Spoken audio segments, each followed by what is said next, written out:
दोस्तों computer keyboard पे जो कीज होती है वो अल्फाबेटिक ऑर्डर में नहीं होती है। ऐसा क्यों? ये सवाल आपके मन में भी आया होगा। क्या जिन साइंटिस्ट ने ये कीबोर्ड डिजाइन किया था उनको एबीसीडी नहीं आती थी? ऐसा इसका रीजन है? नहीं, इसका असली कारण क्या है मैं इस वीडियो में बताने वाला हूं। और साथ ही में मैं आपको ये भी बताऊं कि जो पहली हार्ड डिस्क कंप्यूटर की इन्वेंट हुई थी वो बस 5 MB ही डेटा स्टोर कर सकती थी। तो आज के ज़माने में अगर आप एक MP3 सॉन्ग की साइज़ ले ले तो उसके बराबर की वो हार्ड डिस्क की साइज़ थी।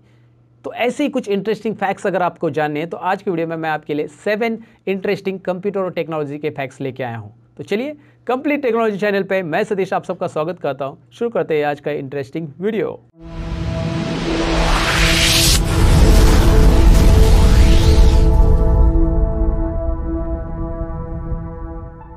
लेकिन वीडियो में आगे बढ़ने से पहले दोस्तों मैं आपको बताऊं कि आप अगर कंप्लीट टेक्नोलॉजी चैनल पे नए हो तो सब्सक्राइब और बेल आइकन पे क्लिक कीजिए ताकि हमारी वीडियो की नोटिफिकेशन आपको मिले। और साथ ही में हमारी एक वेबसाइट है जिसके ऊपर ढेर सारे कोर्सेज चल रहे हैं, जिसकी लिंक डिस्क्रिप्शन में दी है, learnmopro.com, जाकर आप विजिट कर सकते हैं। That's it. अभी अपने टॉपिक की तरफ बढ़ते हैं। चलिए अब फैक्ट नंबर 7 से शुरुआत करते हैं। दोस्तों अगर 1945 में आप होते और उस जमाने में आप कंप्यूटर खरीदने का सोचते तो मैं आपको बताऊं कि कंप्यूटर खरीदने के पहले आपको एक बंगलो खरीदना पड़ता। आप बोलोगे यार कंप्यूटर खरीदना और बंगलो खरीदना इसमें क्या कनेक्शन है? जी हाँ दोस्तों, क्योंकि उस जमाने में कंप्यूटर इतना बड़ा हुआ करता था कि वो एक छोटे से घर में नहीं बैठ सकता था। सबसे पहला इलेक्ट्रॉनिक कंप्यूटर, उसका नाम था ENIAC, यानी कि electronic numerical integrator and computer. और ये कंप्यूटर इतना बड़ा था कि इसका वजन लगभग 30 टन था। और इसे मैं आसान भाषा में बताऊं तो ये लगभग 2 ट्रक के बराबर था। और ये कंप्यूटर 150 किलोवाट तक इलेक्ट्रिसिटी कंज्यूम करता था।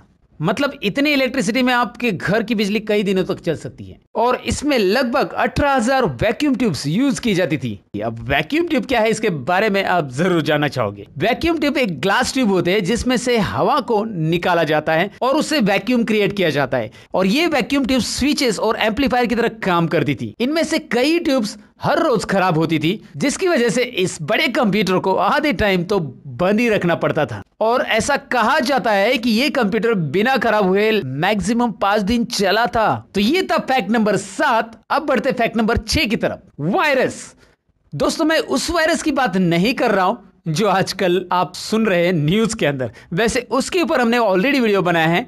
अगर आपने नहीं देखा है तो हमारे क्यूरियोसिटी चैनल पे जाके चेक कीजिएगा, या ऊपर आई बटन है उसमें हमने लिंक रख दी है। लेकिन फिलहाल मैं जो बात कर रहा हूँ वायरस की वो है कंप्यूटर वायरस के बारे में। जी हाँ, कंप्यूटर वायरस एक उस तरह का ही प्रोग्राम है जैसे कि नॉर्मली कंप्यूटर के अंदर प्रोग्राम रहते हैं, लेकिन ये प्रोग्राम कंप्यूटर को डैमेज करने के लिए बनाया जाता है। जी हाँ दोस्तों, जब ये वायरस आपके कंप्यूटर में एग्जीक्यूट या रन होता है तो ये अपने आप को रिप्लिकेट करता रहता है। लेकिन इस वायरस को पहले आने से रोकने के लिए क्या करना है ये बात तो आपको जानना बहुत जरूरी है। ये कंटिन्यूअसली कनेक्टेड जो वर्ल्ड है इसमें वायरस फैलने के बहुत सारे जरिए हैं, जैसे कि email, text messages, social media, etcetera etcetera. वैसे तो बहुत सारे कंप्यूटर वायरसेस और वॉर्म्स थे और है भी, लेकिन उनमें से एक पुराना कंप्यूटर वॉर्म के बारे में मैं आपको जरूर बताना चाहूंगा जिसका नाम था आई लव यू। जी हाँ दोस्तों, ये एक ईमेल वॉर्म था। मतलब आपके इनबॉक्स में ईमेल आता था जिसमें सब्जेक्ट लाइन में लिखा होता था आई लव यू और नीचे एक अटैचमेंट रहती थी लव लेटर फॉर यू। और जैसे ही उस अटैचमेंट पे आप डबल क्लिक करते थे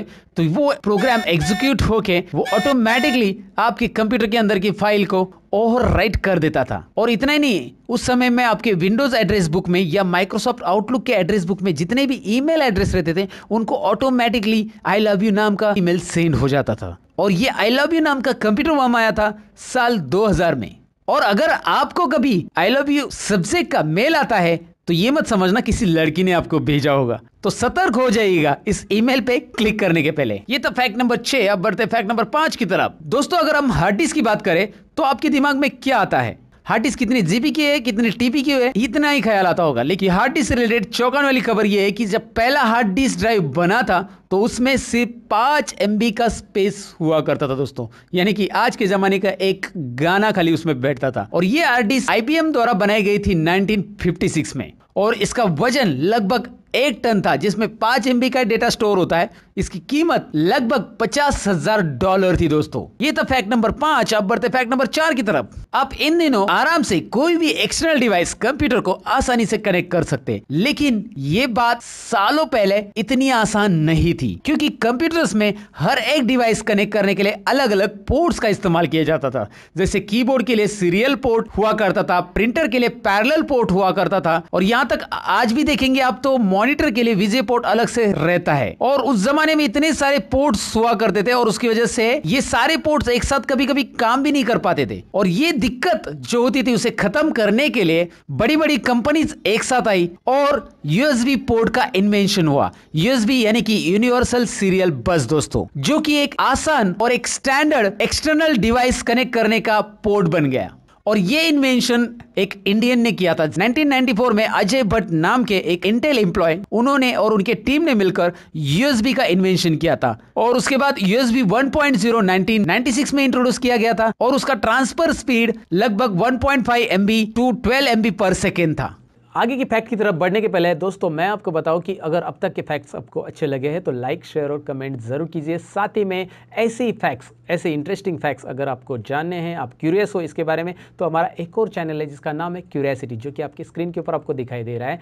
इसके ऊपर ढेर सारे फैक्ट्स रिलेटेड हमने वीडियोज़ डाले हैं। आपके मन में भी सवाल आता है कि भाई हमारे आसपास की चीज़ें क्यों होती है, कैसे होती है, उसके पीछे का साइंटिफिक रीज़न क्या है, ये सारी बातें अगर आपको जाननी, डिटेल में जाननी है, तो हमने इसके ऊपर बहुत सारे वीडियोज़ ऑलरेडी अपलोड किए, तो जिसकी लिंक मैंने डिस्क्रिप्शन में दी है क्यूरियोसिटी चैनल की, आप जाकर विजिट कर सकते हैं। इसे सब्सक्राइब और बेल आइकन पे भी क्लिक करके रखिए, और साथ ही में इसके ऊपर जितने वीडियोस है वो भी आप देख लीजिए। फिलहाल तो अपने नेक्स्ट फैक्ट की तरफ बढ़ते हैं। अब बढ़ते फैक्ट नंबर 3 की तरफ। जैसे कि मैंने शुरुआत में आपको कहा था कि हमारे कीबोर्ड के ऊपर जो कीज होते हैं वो अल्फाबेटिक ऑर्डर में नहीं है, तो चलिए जानते हैं इसका असली रीजन। अब सबसे पहले मैं आपको यह बताऊं कि हमारे जो कीबोर्ड के कीज का पैटर्न होता है उसे क्वालिटी कीबोर्ड पैटर्न बोला जाता है। जी हाँ, हम हर रोज जो कीपैड यूज करते हैं अपने मोबाइल फोन से और कंप्यूटर में, वो क्वालिटी कीबोर्ड होता है। और ये क्वालिटी कीबोर्ड का इन्वेंशन क्रिस्टोफर शोल्स ने 1868 में किया था, लगभग आज से 150 साल पहले दोस्तों। और इस क्वालिटी लेआउट में कुछ तो बात होगी जो आज तक हम यूज करते आ रहे हैं। शुरुआत में कंप्यूटर का कीबोर्ड नहीं हुआ करता था, टाइपराइटर पे टाइपिंग किया जाता था, और ये जो टाइपराइटर थे उनकी कीज पियानो कीबोर्ड की तरह थी, और उसपे जो लेटर थे उन्हें अल्फाबेटिकल ऑर्डर में अरेंज किया गया था, जैसे कि ABCD। और ये जो टाइपराइटर्स थे वो एक परफेक्ट मैकेनिकल डिवाइस थे, उनमें बहुत सारे मैकेनिकल लिंकेजेस का इस्तेमाल किया जाता था। और टाइप करते समय इंग्लिश लैंग्वेज में कुछ वर्ड्स ऐसे हैं जो कॉमनली एक साथ आते हैं। अल्फाबेटिकल ऑर्डर कीपैड पे ऐसे अल्फाबेट आजू बाजू में ही प्लेस किए थे जिनका इस्तेमाल इंग्लिश लैंग्वेज में एक साथ और बार बार होता है। हाई स्पीड में टाइप करते समय जब ऐसे अल्फाबेट एक साथ टाइप होते थे तब टाइपराइटर जाम होता था दोस्तों। ये प्रॉब्लम को सॉल्व करने के लिए क्रिस्टोफर शोल्स ने इन वर्ड को दूर दूर कर दिया और क्वेरिटी नाम का पैटर्न डिजाइन कर लिया। और ये कॉम्बिनेशन इतना फेमस हुआ कि बाकी सारी टाइपराइटर कंपनी ने इसे एक्सेप्ट कर लिया, और इसी हिसाब से आगे के सभी टाइपराइटर अपने बनाने लगे। और ये असल में तो टाइपराइटर का प्रॉब्लम सॉल्व करने के लिए बनाया गया था, लेकिन ये इतना फेमस हो गया कि आगे चलकर कंप्यूटर के कीबोर्ड में भी यही पैटर्न को कंटिन्यू कर लिया गया। ये तो फैक्ट नंबर 3। अब बढ़ते फैक्ट नंबर 2 की तरफ। अच्छा, आप सभी इंटरनेट तो यूज करते ही है, लेकिन क्या आपको पता है कि इंटरनेट का भी वजन होता है? ये बात जानकर आप जरूर चौंक गए होंगे कि क्या बात कर रहे हो सर, इंटरनेट का भी वजन होता है?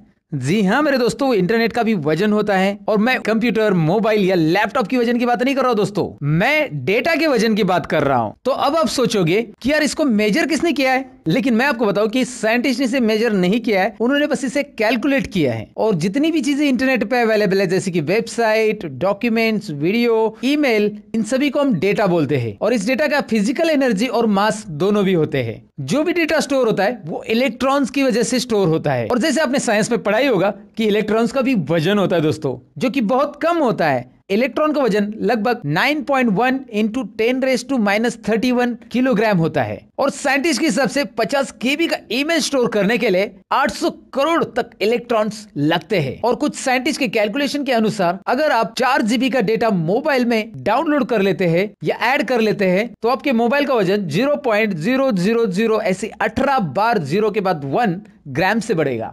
और 2011 में साइंटिस्ट ने पूरे इंटरनेट पे जितना भी डेटा है उसका वजन कैलकुलेट किया था तो वो लगभग 50 ग्राम था। और ये 2011 की बात है दोस्तों, अब तो और भी बढ़ गया होगा।